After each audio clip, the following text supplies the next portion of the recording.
Hello friends, welcome to Gyansheel Education. तो जैसा कि आपको पता ही है कि एसएससी एमटीएस 2020 का नोटिफिकेशन आ चुका है। Multitasking staff government of India Bharat सरकार में बहुत सारे आने वाले मंत्रालय और विभाग होते हैं जहां पर एमटीएस की ज़रूरत होती है, मतलब कि मल्टीटास्किंग स्टाफ की ज़रूरत होती है। उसके लिए वैकेंसी आ चुकी है, मतलब कि फॉर्म आ चुके हैं। आप इसमें अप्लाई कर सकते हो और सबसे अच्छी बात यह है कि इसके लिए एजुकेशनल क्वालिफिकेशन है वो 10th पास है। तो अगर आप 10th पास हो और आपके पास में फिलहाल कोई जॉब नहीं है और आप एस्पायर कर रहे हो आगे कोई अच्छी एग्जाम की तैयारी करने के लिए, लेकिन वो एग्जाम अगर टफ है, तो इस एग्जाम की तैयारी कर करके आप कम से कम एक जॉब सिक्योर कर सकते हो। और इस जॉब को सिक्योर करते हुए आप साथ साथ पढ़ाई कर सकते हो। तो इस वीडियो में ना मैं आपको सारी इंपॉर्टेंट चीज़ें बताऊंगा, जितनी भी इंपॉर्टेंट चीज़ें आपको इस नोटिस के बारे में जानना चाहिए वो सब कुछ मैं आपको बताने वाला हूँ। मेरी आपसे एक रिक्वेस्ट है कि फॉर्म को भरने में जल्दीबाजी ना कीजिएगा, क्योंकि कई बार ऐसा होता है, जैसे पिछले एग्जाम्स में हो चुका है, बच्चे बहुत सारी गलतियां करते हैं एग्जाम फॉर्म भरने में जल्दीबाजी में, और एट द एंड क्या होता है, उनका फॉर्म रिजेक्ट हो जाता है। तो मैं आपको है ना 5 इंपॉर्टेंट चीज़ें बताने वाला हूँ। उन 5 चीज़ों में सारी बातें कवर होगी और आपको सारी इन्फॉर्मेशन मिल जाएगी और आपको एग्जाम का नोटिस पढ़ने की जरूरत नहीं पड़ेगी अगर आपने ये वीडियो पूरा पूरा देख लिया तो। ठीक है, तो मैं आपको बता देता हूँ। सबसे पहले मैं आपको क्या बताने वाला हूँ, मैं आपको एलिजिबिलिटी और एज लिमिट के बारे में बताऊंगा, क्योंकि कई बच्चों का ये इशू रहता है कि एज लिमिट कहाँ से काउंट करना है और कैसे काउंट करना है, और उनको ये जानना होता है कि उनके पास में कितने अटेम्प्ट बचे हुए हैं। तो मैं अच्छी तरह आपको समझाने वाला हूँ एज लिमिट के बारे में। इसके बाद में कई सारी मिस्टेक्स जो पुराने फॉर्म्स में, जैसे कि एसएससी सीजीएल का फॉर्म आ चुका है, वहाँ पर एसएससी सीएचएसएल का फॉर्म में कई सारी मिस्टेक्स बच्चों ने की है, और वो करने के बाद में उनके फॉर्म रिजेक्ट होने की कगार पे क्योंकि है ही, क्योंकि ऑब्वियसली एसएससी ने बोल ही दिया है कि इन चीज़ों को हम नहीं चलाएंगे और आपका फॉर्म रिजेक्ट माना जाएगा। तो वो मिस्टेक्स आपको नहीं करनी। तो वो क्या क्या गलतियां बच्चे जनरली करते हैं जिसको आपको अवॉइड करना, वो मैं आपको बता दूंगा। इसके बाद में वैकेंसीज कितनी आती है हर साल, पिछले 2-3 सालों की हम वैकेंसी देखेंगे, और उसी के साथ हम कट ऑफ देखने वाले हैं कि कितना कट ऑफ जाता है, ताकि आपको ये पता चल जाए कि आपको कितनी मेहनत करने की जरूरत है इस एग्जाम में। उसके बाद में जॉब प्रोफाइल क्या होती है, एमटीएस को क्या काम करना होता है, और फाइनली मैं आपको बताऊंगा कि इस एग्जाम की आपको प्रिपरेशन कैसे करनी है, क्या इसका पैटर्न होता है, क्या प्रोसेस होता है, और प्रिपरेशन आपको किस तरीके से करनी है ताकि आप कम से कम एक गवर्नमेंट जॉब सिक्योर कर सको। तो सबसे पहले तो मैं आपको बता देता हूँ कि 5 फरवरी को, यानी कि कल, ये नोटिस आ चुका है, और कल से ही आप ये विंडोज ओपन है और आप फॉर्म भर सकते हो। लेकिन इसकी जो डेट है, लास्ट डेट है, वो 21 मार्च है। 21 मार्च 2021 तक आपको ये समय दिया गया है अप्लाई करने का। तो आप जल्दीबाजी ना कीजिएगा, मेरी आपसे ये रिक्वेस्ट है कि कम से कम 10 तारीख 12 तारीख तक वेट करो, अच्छी तरह समझ लो, उसके बाद ही फॉर्म भरना। ठीक है, क्योंकि लास्ट डेट 21 मार्च है। उसके बाद ऑनलाइन फी पेमेंट की डेट 23 मार्च है, और ऑफलाइन अगर आप चालान बैंक में जमा करते हो तो 25 मार्च तक आप ये फॉर्म भर सकते हो। ठीक है, और जो एग्ज़ाम आपकी होने वाली है वो 1 जुलाई 2021 से 20 जुलाई 2021, मतलब कि 20 दिन तक आपकी एग्ज़ाम चलेगी, और उसका जो डिस्क्रिप्टिव पेपर होता है वो नवंबर में इसी साल होगा। ये तो बेसिक इन्फॉर्मेशन ये हो गई है, बस आपको ये बताना था मुझे कि आप जल्दीबाजी फॉर्म भरने में ना कीजिएगा, 7-8 दिन रुक करके समझ करके भरना। अब सबसे इंपॉर्टेंट, सबसे पहले हम बात कर लेते हैं एलिजिबिलिटी और एज लिमिट की। एज लिमिट को लेकर के कई सारे डाउट बच्चों के मन में रहते हैं, तो मैं आपको बता देता हूँ कि एज लिमिट आपको कैसे काउंट करना है। मैं आपको क्लियर बता देता हूँ, मैं आपको ये नहीं बता रहा कि कितने साल इसकी एज लिमिट है और कहाँ से काउंट होगी। मैं आपको सबसे सरल भाषा में, सबसे सरल तरीके से बता देता हूँ कि आप इसके लिए एलिजिबल हो या नहीं हो। तो आपको अपना बर्थडे तो पता ही होगा, आपका बर्थडे कब आता है, मतलब कि डेट, मंथ और ईयर, ये आपको अच्छी तरह पता होगा। तो अगर आपका बर्थडे 2 जनवरी 1994 है ना, 2 जनवरी 1994 से लेकर के 1 जनवरी 2003, इसके बीच में कहीं आता है, तो आप इस एग्ज़ाम के लिए एलिजिबल हो, एग्ज़ाम आप दे सकते हो। ठीक है, ये दोनों डेट्स इंक्लूड है, मतलब कि 2 जनवरी को भी अगर आपका बर्थडे आता है तो भी आप एलिजिबल हो, और 1 जनवरी 2003 को भी अगर आपका बर्थडे आ रहा है तो भी आप एग्जाम के लिए एलिजिबल हो। ठीक है ना, तो इन दोनों डेट्स के बीच में अगर आपका कहीं बर्थडे आता है, या इन दोनों डेट को भी अगर आपका बर्थडे आ रहा है, तो आप इस एग्जाम के लिए एलिजिबल हो, एग्जाम आप दे सकते हो। ठीक है, तो उम्मीद करता हूँ आपको एज लिमिट की प्रॉब्लम सॉल्व हो गई होगी। बेसिकली यहाँ कहने का मतलब ये है कि आपकी जो उम्र है वो 18 से 27 के बीच में होना चाहिए। ठीक है, तो ये हो गया एज लिमिट। अब बात कर लेते हैं एजुकेशनल क्वालिफिकेशन के बारे में। तो जैसा कि आपको पता ही है कि एजुकेशनल क्वालिफिकेशन जो वो है 10th पास, मतलब कि आपको स्कूल में 10th पास करना है, मेट्रिकुलेशन सर्टिफिकेट आपके पास में होना चाहिए। लेकिन ये कब, 1 जनवरी 2021 को आपको ये प्रूव करना है कि आपने 1 जनवरी 2021 तक आपने 10th पास कर लिया है। तो इसका मतलब ये है कि अगर आप 10th क्लास में भी गए हो, अगर आपने 9th पास किया है, तो आप एग्जाम के लिए एलिजिबल नहीं हो। ठीक है, तो इस चीज़ को ध्यान रखना। हालांकि पॉसिबल वैसे भी नहीं हो पाएगा, बिकॉज अगर आप 9th क्लास में पढ़ रहे हो दैट मीन्स आपकी एज ही 15 ईयर्स है, तो आप वैसे भी 18 साल से छोटे हो तो आप एग्जाम के लिए एलिजिबल नहीं हो सकते। ठीक है, तो उम्मीद करता हूँ एज लिमिट और एजुकेशनल क्वालिफिकेशन का आपको पॉइंट समझ में आ चुका होगा। अब कौन कौन सी मिस्टेक्स आप लोग करते हो, जनरली बच्चे करते हैं फॉर्म भरने में, वो आपको बता देता हूँ। सबसे पहली चीज़ तो ये है कि एसएससी ने इस साल से ये शुरू किया है डेट डलवाना फोटो में, वो भी रिसेंट, मतलब कि 90 दिन पुरानी फोटो। ओके, तो जैसे आप फोटोग्राफ अपलोड करोगे और उसको फॉर्म पे लगाओगे ना, तो वो जो फोटोग्राफ है वो पहली बात तो ये है कि 90 दिन से पुरानी नहीं होना चाहिए। तो इसको एसएससी वेरीफाई कैसे करता है, एसएससी ने ये बोला कि अपनी फोटोग्राफ के ऊपर आप इस प्रकार से डेट लिखो। ठीक है, तो आपकी मान लो ये फोटो ये वाली है, तो या तो इस तरीके से लिख सकते हो, इस तरीके से आप डेट लिख सकते हो। तो डेट क्या होना चाहिए, जैसे कि मान लीजिए आज आपने फोटो खिंचवाया तो आज की डेट डालो, या फिर मैक्सिमम ये 90 दिन पुरानी हो सकती है। जैसे कि अभी फरवरी चल रहा है तो एक दिसंबर से आप ले सकते हो या 1 नवंबर से। ठीक है, तो कोई भी डेट जो आप डालोगे ना वो 90 दिन से पुरानी नहीं होना चाहिए। ऑलराइट, तो ये ध्यान रखना आप।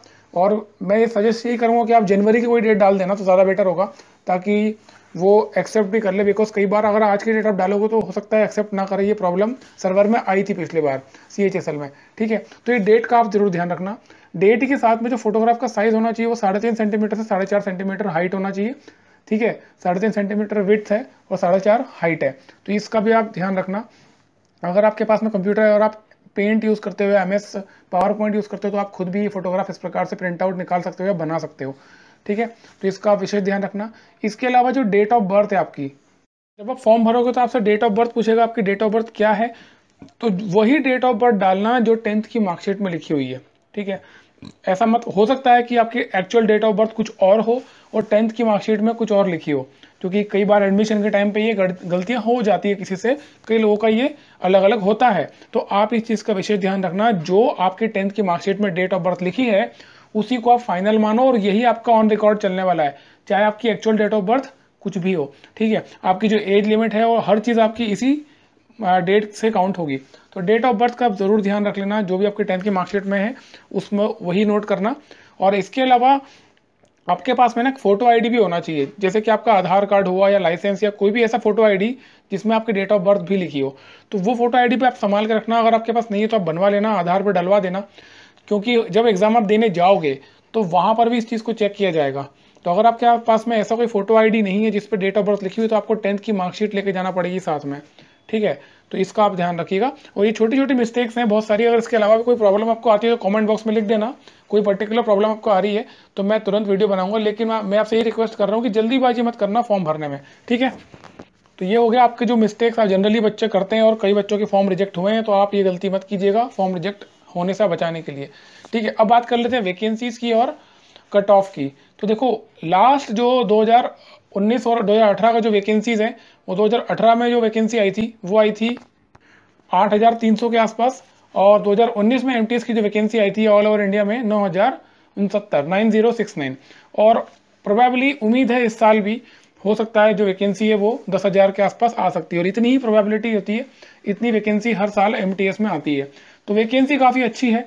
और कट ऑफ की अगर बात करें, कट ऑफ भी देख लेते हैं।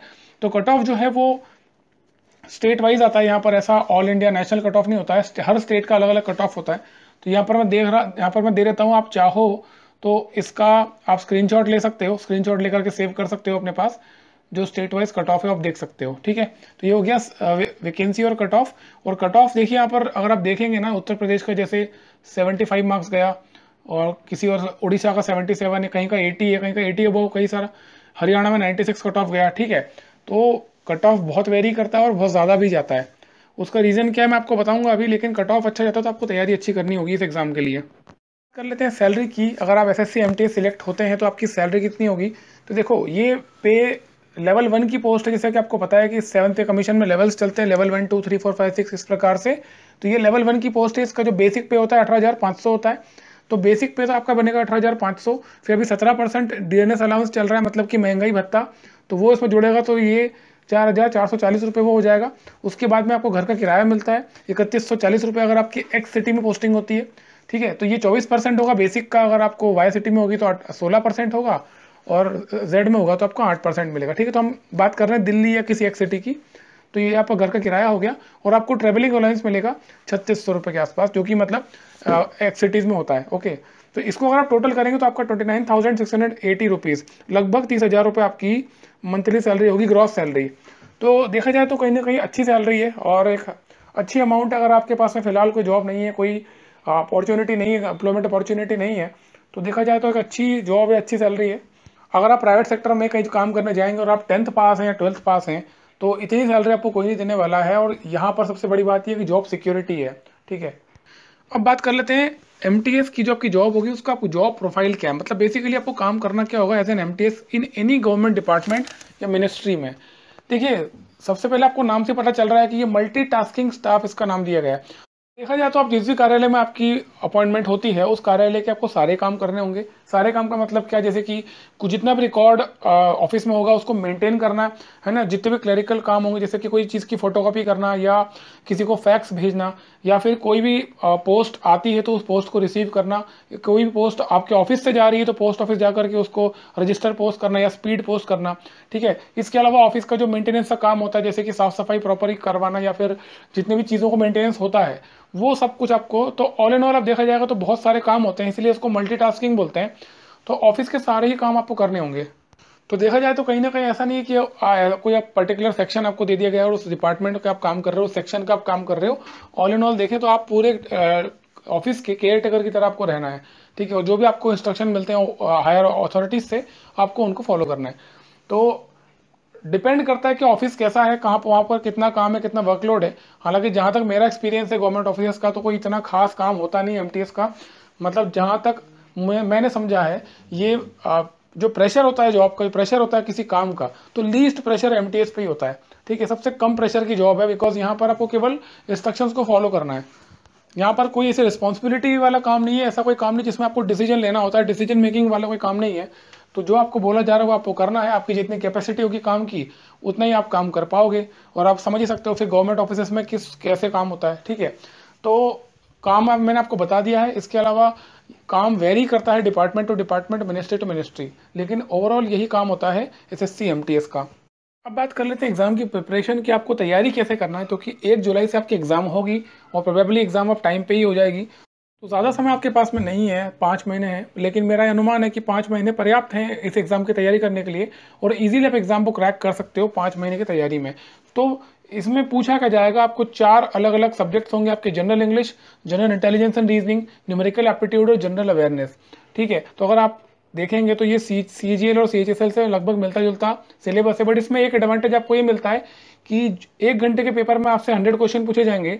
हर एक क्वेश्चन की 25 एक एक नंबर है, मतलब 25 क्वेश्चन हर एक सेक्शन से आएगा, हर सब्जेक्ट से, और 1 नंबर के हिसाब से 25 क्वेश्चन के 25 मार्क्स है। तो टोटल 100 मार्क्स के 100 क्वेश्चन पूछे जाएंगे। लेकिन ये पेपर आपको सॉल्व करने के लिए 60 मिनट नहीं 90 मिनट मिलेंगे, 1.5 घंटा मिलेगा। वो 1.5 घंटा बहुत ज़्यादा समय होता है। मतलब इसीलिए यही एक कारण है कि इसका कट ऑफ बहुत ज़्यादा जाता है, क्योंकि प्रोबेबली बहुत सारे बच्चे ऐसे होते हैं जो पूरा पेपर सॉल्व कर लेंगे 90 मिनट में। तो यहाँ पर आपको एक चीज़ ध्यान रखना है, अगर आप पढ़ाई कर रहे हो तो जनरल अवेयरनेस वाला जो सेक्शन होता है जहाँ पर लोग अच्छा स्कोर नहीं कर पाते हैं, उसको आप बहुत अच्छी तरह तैयार करना, तो ही आप डिफरेंस क्रिएट कर पाओगे एग्जाम में।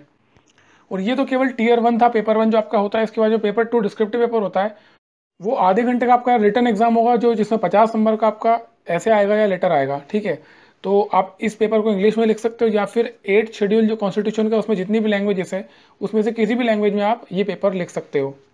तो ओवरऑल अगर आप देखेंगे तो पेपर 1 होगा, पेपर 2 होगा, मतलब कि टियर 1 और डिस्क्रिप्टिव पेपर 2 एग्जाम आपकी होगी। 150 नंबर का टोटल आपका एग्जाम होगा। 150 में से आपको अच्छा स्कोर करना है अगर आपको अच्छी जगह पोस्टिंग चाहिए तो। और इन दोनों एग्जाम्स को अगर आप कट ऑफ क्लियर कर लेते हो, मतलब कि आउट ऑफ 150 आपका अच्छा स्कोर आता है और आप कट ऑफ क्लियर कर जाते हो, तो फाइनली आपका इसके बाद डॉक्यूमेंट वेरिफिकेशन होगा, मतलब कि आपका डॉक्यूमेंट्स चेक किए जाएंगे और उसके बाद में आपकी फाइनल ज्वाइनिंग हो जाती है। तो एग्जाम की प्रोसेस बहुत लंबी नहीं है, तो और पॉसिबली आपको इसी साल में डॉक्यूमेंट वेरीफाई के, मतलब 1 साल के अंदर आपकी ज्वाइनिंग आ सकती है, इसमें पॉसिबिलिटी है।